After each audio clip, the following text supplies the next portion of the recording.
Jean Meyer nació en 1942 en Niza, Francia, donde vivió hasta 1959. Licenciado en Historia por la Escuela Normal Superior y por la Sorbona de París, llegó a México en 1965. Ha sido profesor investigador en el Colegio de México, la Sorbona, la Universidad de Perpiñán y el Colegio de Michoacán. Desde 1993 trabaja en el Centro de Investigación y Docencia Económicas, institución donde fundó la División de Historia y la revista internacional Histor. Es autor de más de 30 libros, entre los que destacan La Cristiada, Rusia y sus imperios, 1894-1991, de 1997, e Historia de los cristianos en América Latina, de 1999, entre otros. Dice el crítico literario Christopher Domínguez Michael: México, como Francia, es un país que adopta, y de los escritores franceses que han hecho una segunda vida en México, pocos tan queridos como Jean Meyer, y quizá ninguno tan cercano al corazón de quienes encontraron en él no solo una voz, sino una fuente de reconocimiento capaz de otorgarle sentido a la historia propia. Y si Meyer nunca hubiera hecho una vida mexicana como lo ha hecho desde que llegó al país siguiendo las huellas de los cristeros, si tras publicar La Cristiada en 3 volúmenes entre 1973 y 1975 se hubiese desinteresado por completo de México, nuestra deuda, aún así, sería inmensa. La Cristiada es de aquellas obras que aparecen muy ocasionalmente en la historia de la historia y se convierten en episodios, casi milagrosos, de restitución.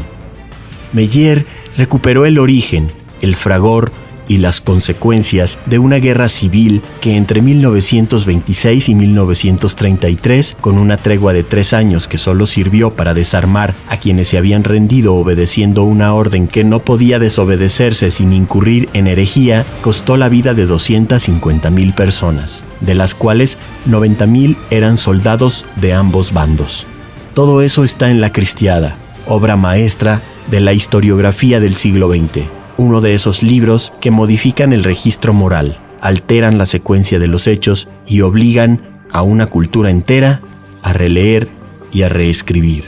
Meyer es el gran historiador mexicano de la libertad religiosa. Meyer, en esa aventura, no se conformó. Lo cuenta Luis González en su prólogo a la edición de 1992 de La Revolución Mexicana, con aplicar el marxismo universitario de los años 60, ni se encerró en la Ciudad de México, ni aceptó la versión fraguada por los gobiernos postrevolucionarios de desenraizar el catolicismo rural mexicano. Antes de que se volviera verdad periodística, el deber de la memoria, Meyer lo cumplió con La Cristiada. He mencionado a Meyer entre los escritores franceses que se hicieron mexicanos no solo porque escribe en español y en nuestra lengua ha publicado un par de novelas históricas, sino porque la historiografía, desde el principio de los tiempos, es y debe ser una rama de la literatura. Quien lea la parte apologética de la Revolución Mexicana encontrará concentradas las virtudes literarias de Meyer, sin caer en la arenga romántica, ajeno al panfleto político, solo amparándose en el vigor moral de la evidencia, va dando al traste con una mitología completa. Yo no sé si pueda ser una ciencia la historia, pero de lo que estoy seguro, ante obras como la de Meyer, es que forma parte de la imaginación vívida, escuchada y escrita de una nación. También puede probarse, en Samuel Ruiz en San Cristóbal, del año 2000, la aptitud de Meyer como historiador del presente, testificando la conflictiva actuación, en Chiapas, de los catecúmenos indígenas y de su obispo, antes, durante y después del levantamiento neozapatista de 1994. Jean Meyer está imantado de lo que el primero de sus maestros, Fernand Braudel, consideraba la milagrosa potestad del historiador, su capacidad para revivir todo lo que toca, rodeándose de seres extraordinarios y así vencer a la muerte.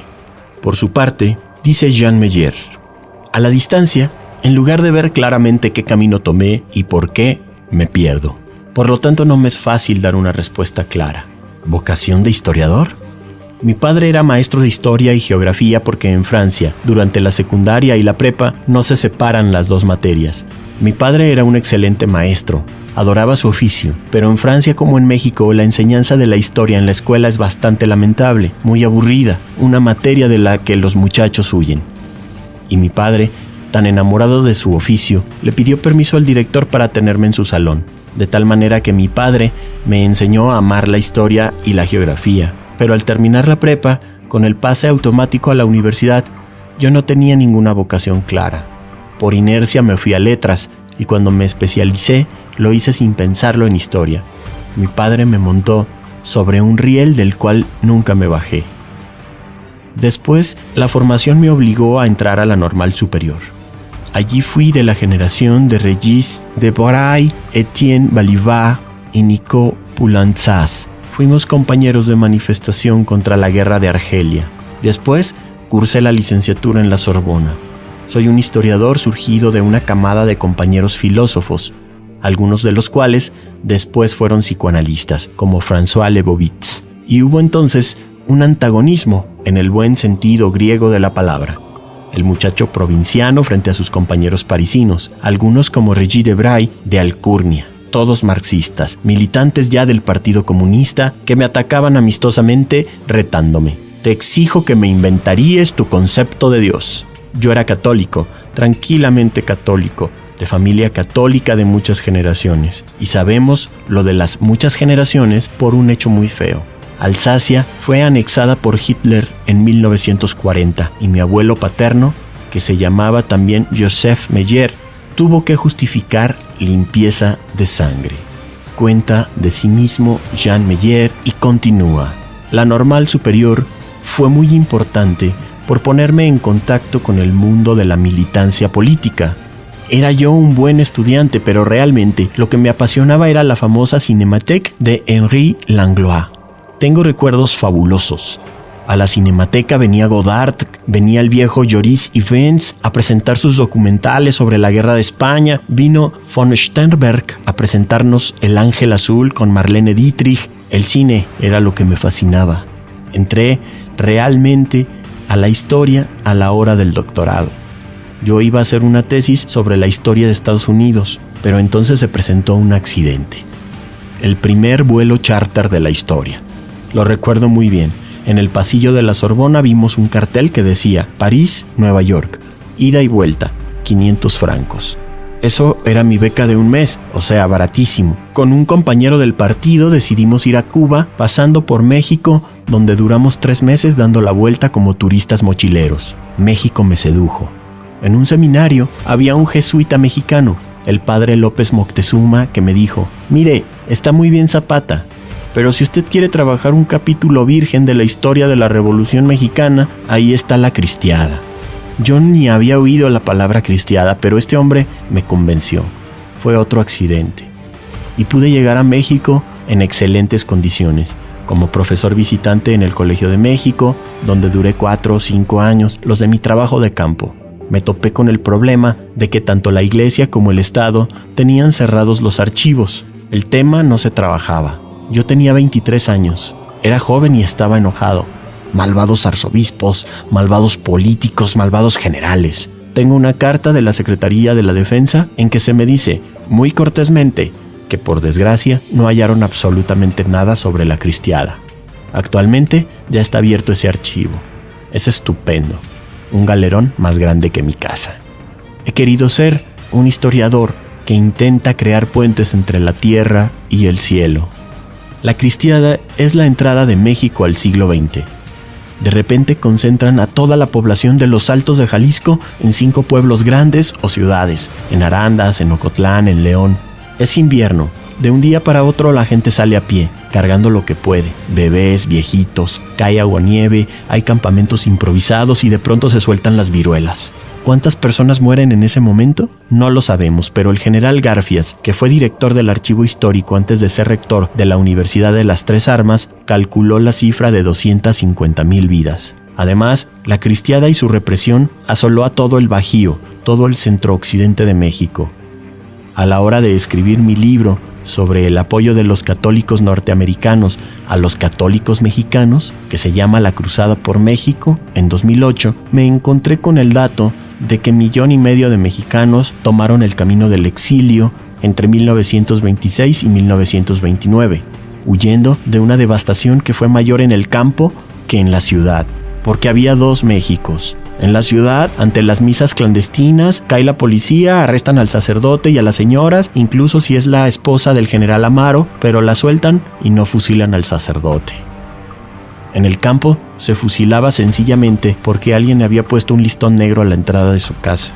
Encarcelaban a las mujeres porque vestían de luto o mataban a los soldados que traían escapularios. En el campo, pues, nos encontramos con la barbarie absoluta. Se cortan cabezas, se exponen los cadáveres, se queman los pueblos, se saquea. La Revolución Mexicana tuvo 2 etapas. Eso lo dice Luis González mucho mejor que yo en su libro Pueblo en Vilo, de 1968, al que le debo tanto como a mis vivencias con Luis en San José de Gracia. Largas temporadas en que él me presentó a sus tíos. Todos habían sido cristeros. Vivencias sin las cuales mi conocimiento de los hechos hubiera sido muy diferente. Luis González, en fin, decía: antes de 1916, solamente la gente de la ciudad se sentía realmente mexicana. La primera lealtad de los del campo era con su pueblo, con su parroquia, y el único factor común era el catolicismo, el guadalupanismo. Como decían los griegos, la guerra es la madre de todas las cosas. Es cierto, para bien o para mal. Esa dimensión de la Revolución Mexicana tienes que aceptarla. Lanzó más de 2 millones de mexicanos a Estados Unidos. Fue Rulfo quien me lo dijo. Es cuando Los Ángeles se volvió mexicana. Él iba a Los Ángeles y decía: cruzaba la calle y puro Sayula. 3 calles más adelante, puro Zacoalco. La historia continental norteamericana hace que la nuestra sea inseparable de la de Estados Unidos. Y al revés, lo que pasa es que nosotros empezamos a saberlo, ellos todavía no, o lo entienden de una manera muy negativa, con reacciones racistas contra los migrantes.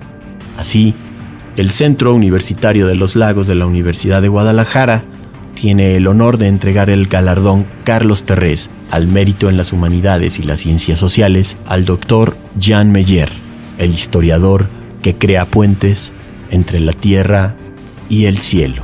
Centro Universitario de los Lagos. 10 años de ciencia y cultura para la región. Guión elaborado con información de Christopher Domínguez Michael.